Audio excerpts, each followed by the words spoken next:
Hello everyone, welcome to Aspire Classes. आज की इस वीडियो में हम सिंथेटिक फाइबर एंड प्लास्टिक्स के सारे पीवाईक्यूज डिस्कस करेंगे, जो कि एक बहुत इंपॉर्टेंट चैप्टर है। इससे आज तक 37 क्वेश्चन आ चुके हैं। इससे पिछले साल 1, 2, 3 और 4 क्वेश्चन आए थे, जो कि साइंस का 16% ऑफ द पेपर है ये। ठीक है, तो सब फर्स्ट क्वेश्चन हम डिस्कस करते हैं। According to the 5 R principle, which of the following is not one of the 5 Rs. 5 Rs क्या होते हैं? इन्वायरमेंट प्रोटेक्शन के लिए 5 आवर्स बनाए गए थे। 5 आवर्स होते क्या क्या है? Reduce, reuse, recycle, recover and refuse. So the correct option is reject, because reject 5 Rs में नहीं आता है। Now the second question is plastics which get deform easily on heating are known as A टेम्परा plastic, B heat plastics, C thermosealing plastic and D thermoplastic. The correct option is thermoplastic. Thermoplastics क्या होते हैं? Thermoplastic वो plastic होते हैं जिनको heat देने पे वो सॉफ्ट हो जाते हैं, फिर ठंडे होने पे वो वापस हार्ड हो जाते हैं। तो इसलिए थर्मोप्लास्टिक ऑप्शन करेक्ट है। थर्मोप्लास्टिक्स के एग्जाम्पल क्या क्या है? पीवीसी एंड पॉलीथीन इसके एग्जाम्पल्स हैं। Now the third question is, so तीसरा क्वेश्चन है plastics which use for making handles of utensils and electric switches. A PET, B Bakelite, C melamine, D Teflon. So the correct option is Bakelite. Bakelite क्यों use होता है? क्योंकि ये heat resistance होता है और इलेक्ट्रिसिटी का बैड कंडक्टर होता है, इसलिए Bakelite यूज होता है हमारे इलेक्ट्रिक स्विचेस में, और हीट का बैड कंडक्टर होता है इसलिए यूटेंसिल्स में यूज होता है। नाउ द नेक्स्ट क्वेश्चन, चौथा क्वेश्चन है which of the following fibre has the highest tensile strength. Option A cotton, option B silk, C rayon, D nylon. सबसे पहले समझते हैं कि टेंसाइल स्ट्रेंथ क्या होता है। टेंसाइल स्ट्रेंथ होता है कि जिसका मतलब कि बिना टूटे ज़्यादा वेट को होल्ड कर ले वो, और इसका करेक्ट ऑप्शन है nylon.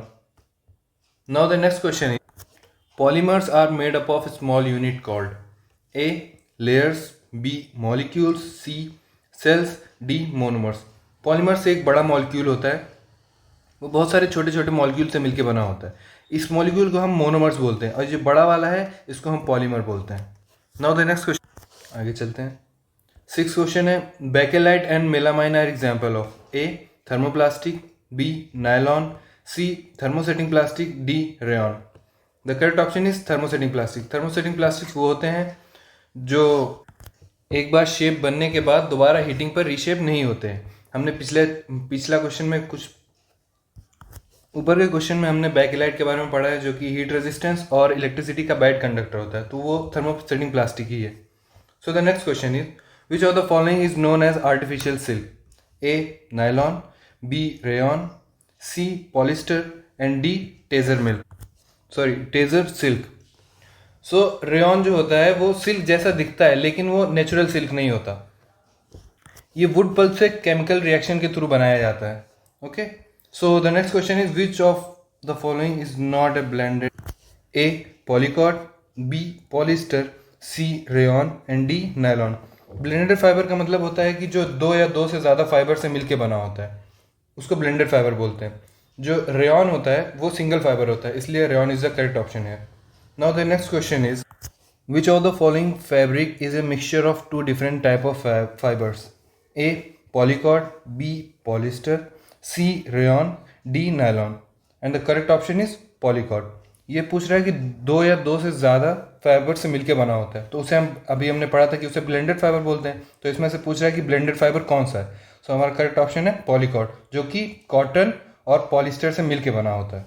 Okay, so the next question, the plastics which get deform easily on heating and can be reshaped is known as A thermosetting plastics, B thermoplastic, C plastics, D none of this. हम पहले भी से पढ़ चुके हैं कि वो thermoplastics होते हैं जिसको आप हीट देते हो वो सॉफ्ट हो जाते हैं, फिर ठंडे होने पे वो वापस हार्ड हो जाते हैं। So the correct option is B.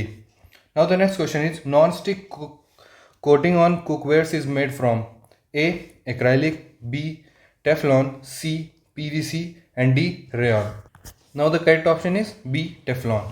Teflon को यूज़ करते हैं क्योंकि ये ऑयल और वाटर को चिपकने नहीं देता, इसलिए ये नॉन स्टिक पैंस में यूज़ होता है। Okay, so the next question is cellulose is made up of large number of A ester group, B sugar units, C glucose unit, D ethane unit.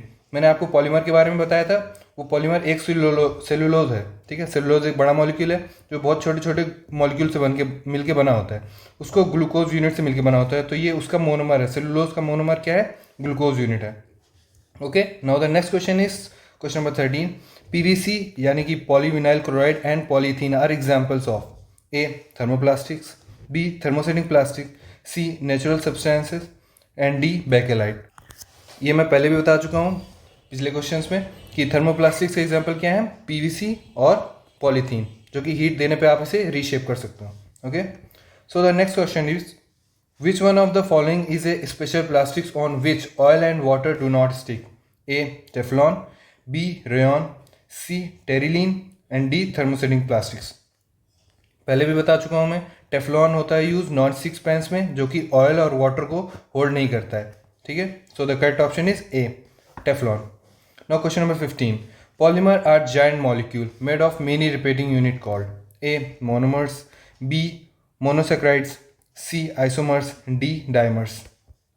पहले भी बता चुका हूँ, मैं वापस बता रहा हूँ कि एक पॉलीमर होता है बड़ा मॉलिक्यूल जो छोटे छोटे मॉलिक्यूल से मिलकर बना होता है। इस मॉलिक्यूल को क्या बोलते हैं? हम मोनोमर्स बोलते हैं। Okay, now the next question is question number 16। Polyester is a category made up of repeating unit called A ethane, B ester, C ethanol, D pentene. Polyester एक पॉलीमर है, मतलब एक बड़ा मॉलिक्यूल है, ये छोटे छोटे मॉलिक्यूल से मिलकर बना होगा, तो इस मॉलिक्यूल का नाम हमें जानना है। तो पॉलिस्टर को हम कैसे ब्रेक कर सकते हैं? पॉली प्लस ईस्टर, तो छोटे छोटे मॉलिक्यूल किससे मिलकर बने होंगे? ईस्टर से। तो so the correct option is B ester. Now the next question is which of the following is not a synthetic fibre? A nylon, B acrylic, C rayon and D cotton. So the correct option is D cotton. अरे question number 17 है ये तीनों हमारे artificial fibres होते हैं और ये हमारा नेचुरल फाइबर होता है जो हमें डायरेक्ट मिलता है। ओके, आज की वीडियो में हम क्वेश्चन नंबर 17 तक ही डिस्कस करेंगे, बाकी के क्वेश्चंस हम अगली वीडियो में डिस्कस करेंगे। So guys, if you revise this video properly, this chapter will become very easy and high scoring for you. If you found this video helpful, please like, share and subscribe to the channel. Thank you so much.